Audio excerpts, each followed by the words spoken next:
What if I told you the decades long struggle between pursuing long term growth and achieving short term sales is rooted in a myth, and going broad for the brand and targeted for performance is wrong? According to new research from TransUnion and MMA Global, you can achieve your short term goals without sacrificing long term sustainable growth with a single audience strategy by focusing on the group of consumers most receptive to your advertising, your brand's movable middles. Don't waste another dollar on audiences who won't respond to your ads. To learn more, download TransUnion's new white paper at transunion.com/mm.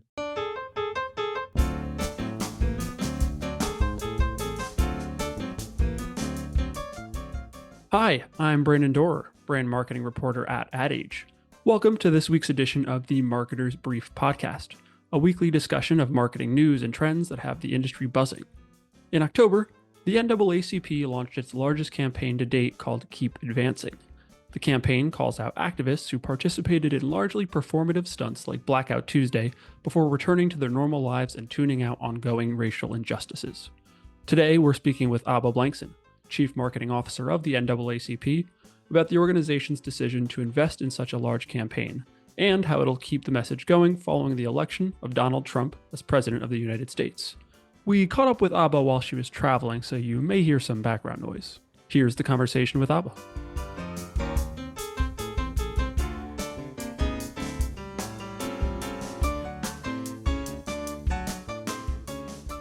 Abba Blankson, welcome to the Marketer's Brief. Hey, Brandon. Thank you so much for having me.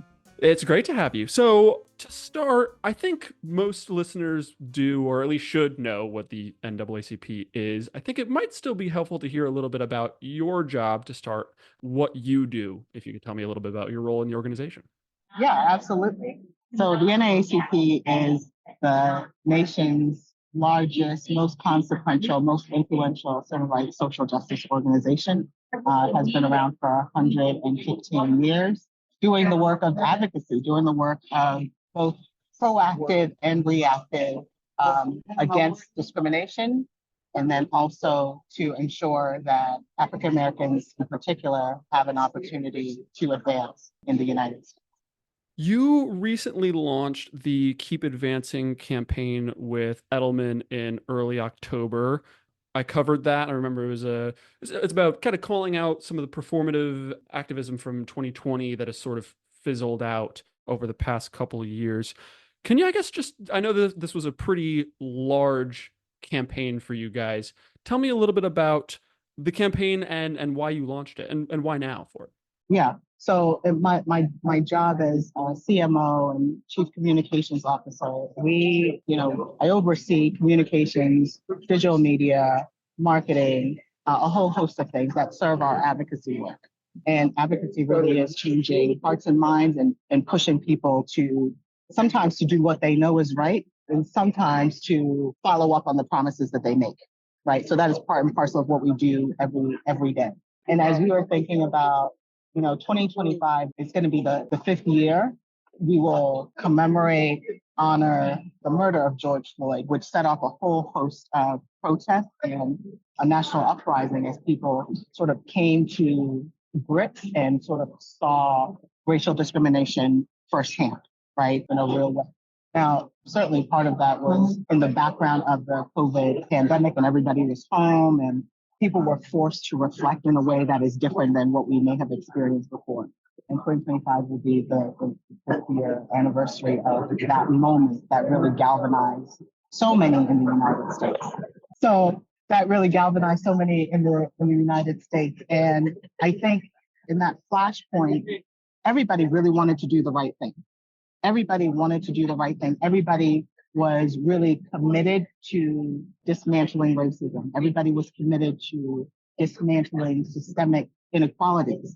And I think what happened was that, as always happens, people just kind of go back to life, right? They have the best intentions, but, you get kids to the school bus and you're, doing homework and you're going to work and you're meeting up with your friends and people just go back to life and they forget how committed they were to the cause, even though in the moment they were highly committed.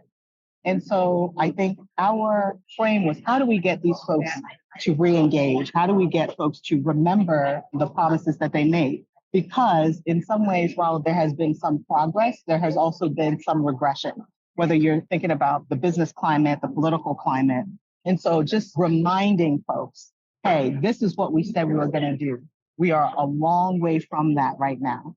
And, you know, the NAACP and the role I sit in, we know that the work of advocacy is a long-term commitment. Nothing changes overnight.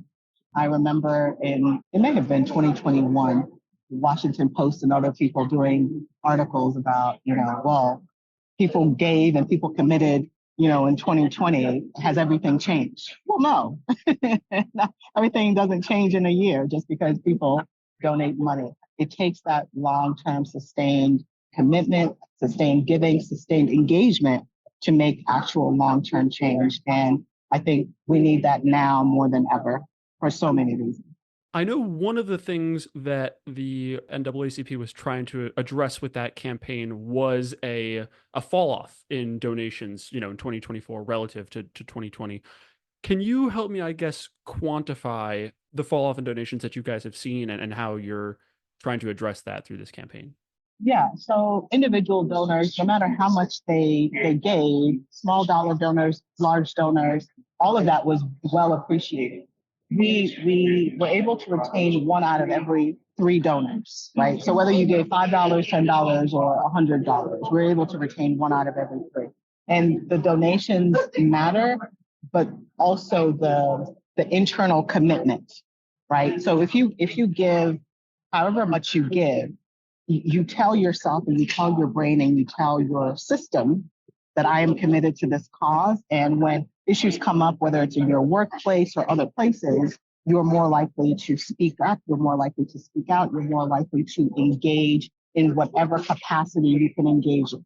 So the donations and the not retaining those donors is a reflection of money, yes, of course, but it's also a reflection of engagement, right? And for us, it is that engagement in local communities that matters even more for our advocacy efforts. I'm wondering if you can break down the communication strategy a little bit more for me. I know earlier you were talking about this is a campaign to remind people of their prior commitments. Is it just a matter of reminding people? Is there a more specific way from a communications perspective that you need to talk to people about their prior commitments to get them back on board? Yeah. So I think the communication one, when we launched the campaign, we actually did some social media specific to those who posted the Black Square in 2020, right? Remember in I think June 2020, everybody posted a Black Square and said, I am committed. And we sort of commented on some of those Black Squares to say, hey, remember. And part of that is social, there's a digital campaign that is happening. One, to continue to inform people about the current climate and in some ways, the degradation and the commitment to DNI, which is a real thing, right? And we need everybody involved to recommit and reengage. Nothing is going to change without everybody's commitment. And so it is pointing that out and also letting folks know that they do still have the power. You know, I think folks may feel like they are a little less empowered now than they were perhaps 2020, 2021. And it is important that we continue to educate and continue to let folks know that they have the power to make change within their ecosystem, their local community, their school, their workplace, all of those things. How does this campaign compare in terms of like a size and scope to other work you've maybe done recently? From what I understand, this is one of the bigger ones the organization has done in a while, if not the biggest in a while, right? Yeah, absolutely. So this, outside of our civic engagement, voter participation campaigns, this is certainly the biggest ad campaign we have ever done. In addition to the digital ads, we also have television ads that are running on national TV. It engages a different kind of audience, but it's the same message. It is the message of we need you to recommit, we need you to reengage, you have the power to really change the course of history. Why did now feel like the right time to make a bigger advertising investment than you've ever done before?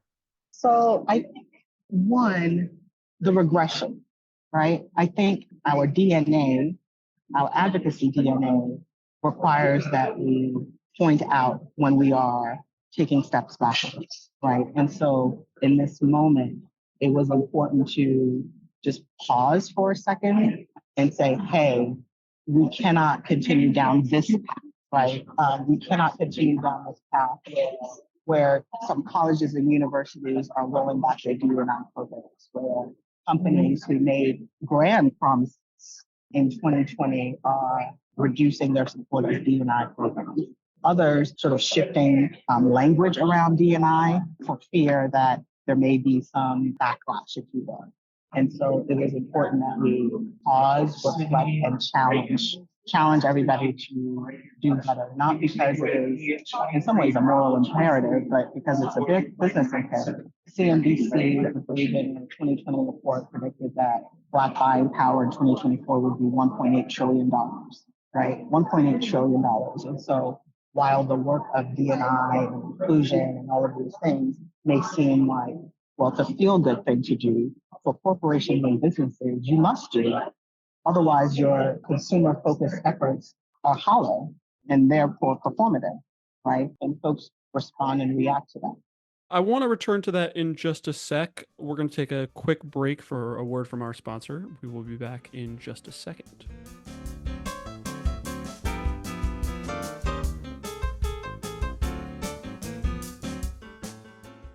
For today's marketers, efficiency is the name of the game. But maximizing the impact of your marketing budget with a movable middles audience isn't just a theory, it's a proven fact.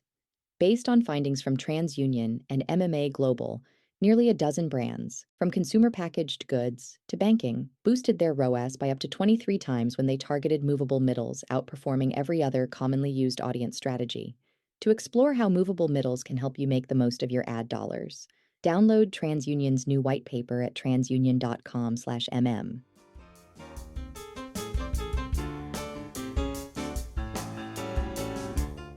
And we're back. We were just chatting about the pullback, right, from DEI on a corporate level. I know one thing that the NAACP has been keeping a close eye on for the past couple months was the election, the U.S. presidential election. I know in early October, it rolled out a pretty big $3.75 million radio ad campaign encouraging Black voters to go out, show up strong in swing states. So I know it's something that you've had a close eye on for the past couple of months.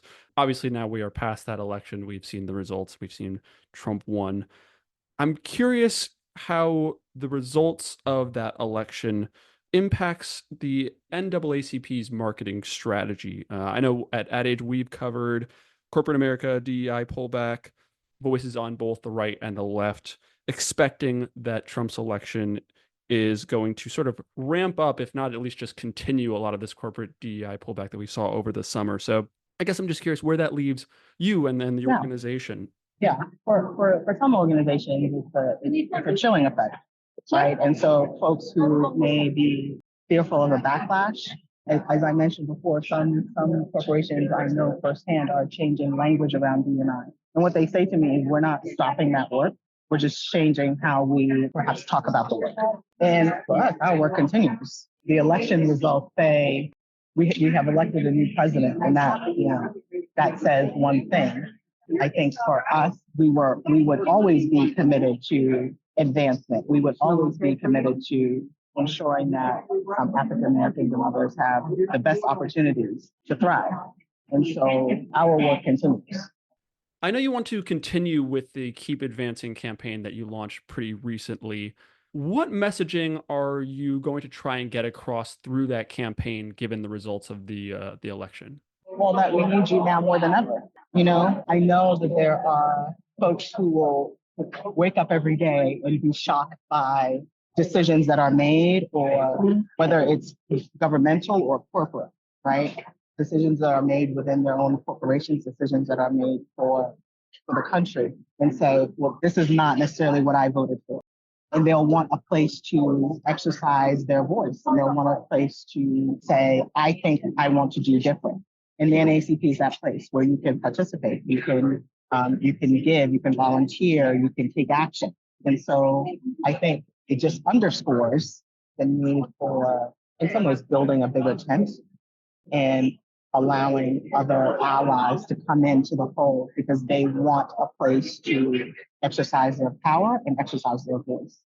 How does your messaging to brands and companies differ from your messaging to the general public, if it does? It does in some ways, in that for brands who have access to grander changes, access to more information, access to, in some ways, move and shift the national conversation. One corporation's move can actually shift the whole conversation. And so those corporations that are committed to progress, those corporations that can give a little bit more to support advocacy actions, we urge them to do so, to double down. You have to double down because we need you now more than ever. And I think for individuals, just the message of empowerment and what you can do in your own space to make a difference is slightly different than what we say to corporations. All right, Abba, I think those are all the questions I wanted to go through with you. Before I let you go, is there anything else you wanted to talk about coming into this that we didn't get a chance to talk about yet? Well, so I know you know that the campaign was conceived by Edelman and then shot with Eleanor. And I think it is really, if not like one of the biggest ad campaigns the NAACP has ever done. And this notion that in a moment we can come together again. We really can come together again. And it's important that we don't forget that, and that the work of progress and advocacy continues. And it's a long arc. It's a long arc, and things don't change overnight. And it requires that everybody sort of recommit to the purpose, recommit to the cause in a way that resonates with them most deeply. Awesome. All right, Abba, thank you so much for joining us on the Marketers Brief. Thank you so much for having me, Brandon. This has been a great conversation. I hope to talk to you again soon.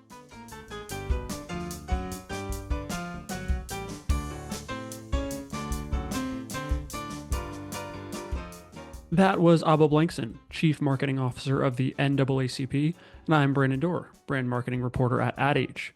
I'd like to thank our producer, Lauren Chiardio, and welcome you to subscribe to the Marketers Brief podcast, wherever you get your podcast. We promise we'll keep it brief.